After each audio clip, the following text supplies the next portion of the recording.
Hi guys, it's Maya Honeywell from the Hive at Coldwell Banker. I hope you're well. I know this spring has been pretty interesting for a lot of us, and if your experience is anything like mine, some days feel really great and some days don't feel as good. And so what I've chosen to do is really focus on what I can count on, and that for me has always been numbers and statistics.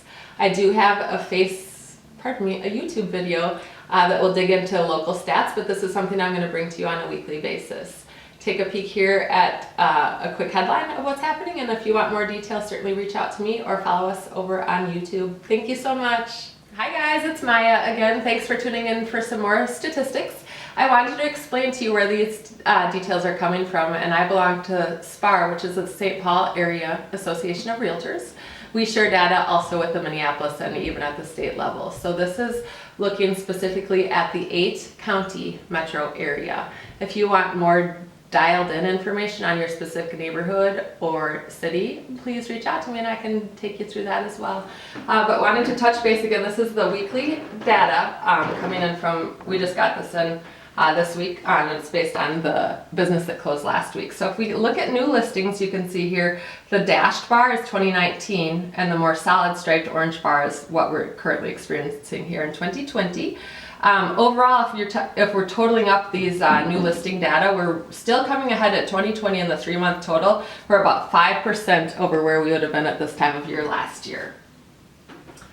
This is historical data, and you'll see this on each page. Historical data, if we think about Minnesota, it's quite temperate, and so we do have winter months which are not as fun to move in, and spring market, summer market, which tends to be where more people are making a move. And so that's just historical. It does tend to flatten out now lately, but used to be a much bigger deal. So now we're looking at pending sales, and what a pending sale is, it's a property that's under contract but not yet closed. So these are offers are accepted, title work's being updated. It's usually about a 4 to 6 week period between when you negotiate the final details on your property and when you actually own that property. So if we're looking again at that orange bar last year and then this more steady solid orange bar of 2020, again looking at 3 months total, the current activity over 1 year ago is we're at about 6.1% increase there if we're looking at that year-on-year data. Although admittedly we do see a little decline here with COVID-19, and I think that would be expected. And again, looking at, we do have some a little bit of volatility there as far as historical data on those pending data.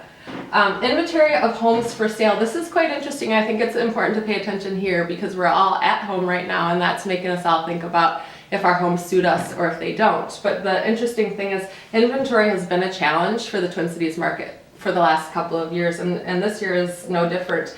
If we thought of last year as being a very tight market, right now we're hovering right around 9,000 units, but again less than last year, about 7.6% decline over last year.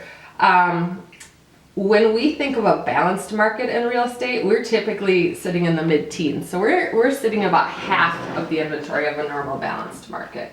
And again, we can see that that has been more common over the last few years, that we have more inventory challenges. Days on market until sale. This is important if you're thinking about listing your house, is that in 2018 we were taking about 57 days to get sold. 2019 it's about 66, and we're still in that same arena right now with about 60 days until that property is sold. The median sales price, 2018, the median price, meaning that point with which half of the houses are more expensive or less expensive. Median sales price in 2018 was $258,000. Last year in 2019 it was $275,000. And now in 2020, so far we're looking at $297,000. So prices continue to rise for that median sale price, and that's an increase of 6.2%. If we're looking at the 3-month data or year over year, it's a difference of 8%. And as you would imagine, outside of a couple of blips and over history, we do see that prices are trending up in real estate, and that's pretty common that we do see some appreciation over time with real estate.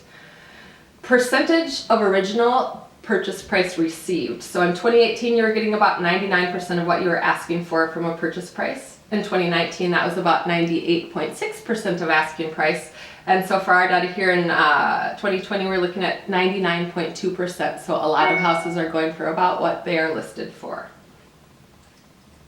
Housing Affordability Index, that just means that median sales price that we talked about that was just shy of $300, what percent of people can afford that median sales price? And so what we're looking at then is to consider it affordable. They would have an income of 120% of what they would be required to have to buy that median priced home. So we're looking for a higher number here as possible, meaning more people can afford a property. Right now we're looking at the current activity of 146, which is exactly the same as it was last year. Affordability continues to be a challenge, and that's one of the things we've really been talking about at the Hive and trying to help some of our friends and neighbors afford houses and really push for some differences and good places for people to live. And I think that's really important now more than ever. So stay tuned on the affordability. I think that's going to be a very common movement that we're going to see across all lines. And then month supply of inventory. This 2018, it was 1.8 months of houses, meaning if no one else put a house on the market, all the houses would be absorbed in about 1.8 months. 2019, it was about 2 months, and now we're back down to 1.8 months. So again, that low inventory and then a high audience looking for places to live. So that's this week's stats. You can tune in again next week and I'll run you through them. As quite obvious, the 8-county metro area is gigantic, and I know we all live in little special corners and nooks of the Twin Cities, so if you'd like some more specific data, please reach out to me, again, Maya Honeywell at the Hive with Coldwell Banker, and please follow us on our website. We are socialresponsiblerealtors with an S.com. Thanks, guys.